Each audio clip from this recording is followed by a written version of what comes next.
Hello বন্ধুরা, আবারও তোমাদের সাথে একটা নতুন রান্নার ভিডিও নিয়ে চলে এসেছি। আর আজকে আমি রান্না করব কাঁকড়া দিয়ে পুঁই শাক। আগের দিন তো তোমরা দেখেইছো আমি কিছুটা কাঁকড়া রেখে দিয়েছিলাম, ভাবলাম সেটা দিয়ে আজকে পুঁই শাক রান্না করি। এখানে আমি পুঁই শাক কেটে নিয়েছি, পেঁয়াজ লঙ্কাও কেটে নিয়েছি, আর কাঁকড়াটা নিয়ে নিয়েছি। আর এদিকে কেটে রেখেছি আমি কুমড়ো আর আলু। এখানে আমি কড়াতে বেশ কিছুটা তেল দিয়ে কাঁকড়াটা দিয়ে দিয়েছি। নুন হলুদ দিয়ে কাঁকড়াটা কিন্তু ভালোভাবে এখানে ভেজে নেব। এদিকে দেখো কাঁকড়াটা আমার ভাজা হয়ে গেছে, এখন আমি কিন্তু তুলে নেব।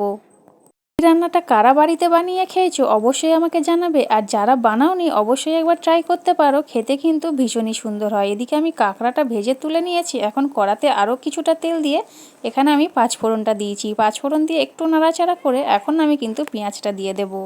পেঁয়াজটা কিন্তু আমি হালকা ভেজে নেব, বেশি লাল করব না, তাহলে কিন্তু ভালো লাগবে না। এখানে আমি পেঁয়াজটা হালকাভাবে ভেজে নিচ্ছি।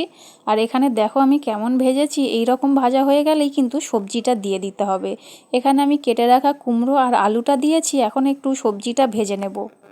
সবজিটা ভাজা হয়ে গেছে আর সবজি থেকে কাঁচা গন্ধটাও চলে গেছে। এখন আমি এখানে মশলা দিয়ে দেব। নুন দিয়ে দিয়েছি, হলুদ দিয়ে দিয়েছি।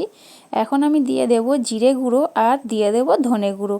দিয়ে ভালোভাবে কষিয়ে নেব যতক্ষণ না তেল ছাড়ছে। এদিকে দেখো মশলাটা কত সুন্দরভাবে কষিয়ে নিয়েছি, তেল ছেড়ে দিয়েছে।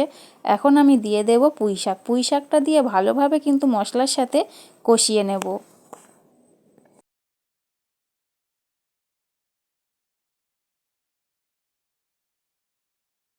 পুঁই শাকটা ভালোভাবে মশলার সাথে কষিয়ে নিয়েছি, এখন আমি দিয়ে দিচ্ছি কাঁকড়াটা দিয়ে আরও একটু ভালোভাবে কষিয়ে কিন্তু আমি ঢাকা দিয়ে দেব। আমার রান্নার ভিডিও তোমাদের কেমন লাগে অবশ্যই কিন্তু আমাকে জানিও। আর এদিকে পুঁই শাকটা ঢাকা দেওয়ার পরে দেখো কমে একদম কতটুখানি হয়ে গেছে। তো যাই হোক, এদিকে দেখো পুঁই শাকটা সিদ্ধ হয়ে গেছে। আমি কিন্তু কোনো জল দিইনি, পুঁই শাকের নিজস্ব জলেই সমস্ত সবজি সিদ্ধ হয়ে গেছে।